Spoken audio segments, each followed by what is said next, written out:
ja et välinäitus, selle ma pakkusin ka välja siis Aivarile ja Mardile, kes siis minu poole tegelikult üldse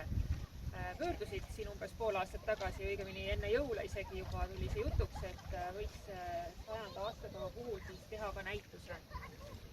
Et saime siis kõigepealt paika selle, et kes selle ehitab ja kuhu see tuleb ja kuidas see tuleb ja siis alustasin mina juba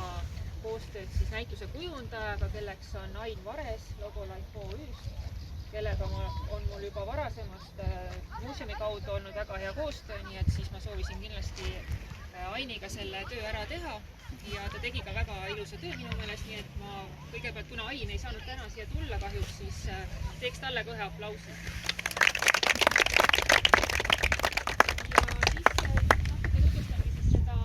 Ja nendest siis üks on siin see August Helmik, kellest on üks hea pilt siin ja teine on siis Aleksander Kallus, kes asub siis siin. Nii et siis on nagu kõik need isikud, kes on siin tekstis ja ilusti välja toodud, on ka pildina olemas.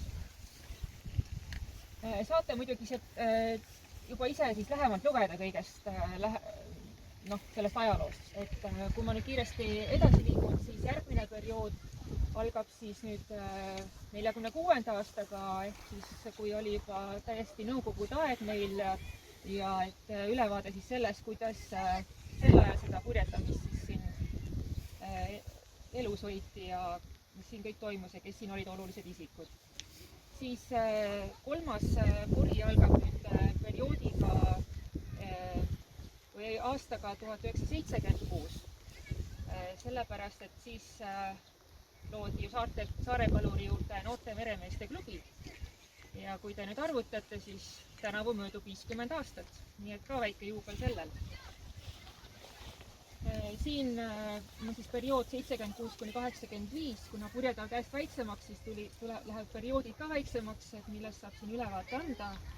Aga siin on juba selliseid fotosid ka rohkem, mis tegelikult on paljusti ka pärit minu isa fotoarhiivist, et minu isa on siis ka kunagine purjetamistreener Jaanu Siie, on ka siin pildi peal, et tegelikult tänu sellele, et tema oli purjetamistreener ja tal oli palju fotosid, ta ise tegi palju pilte, tänu sellele tegelikult mina ju selle teemani üldse kunagi jõudsin ja siis nüüd 17 aastat tagasi ka see seltsi raamat.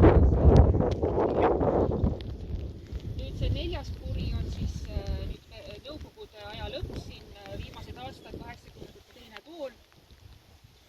ja ühtlasi jääb siis siia perioodiga see, et vana jahtklubi, mille asukohta me siis tegelikult selle näituse oleme siin ju kõik teinud, lammutati maha, lagunes ära ja nüüd, kui me läheme teisele poole, viimane puri on siis nüüd täissaanuid nende kõige uuem aeg ja aluseks võtsin siis selle, kui 2016 toimusid esimesed ja vist ainsad maailmameistrivõistlused purjetamises Saaremaal ja kuni siis tänapäevani välja.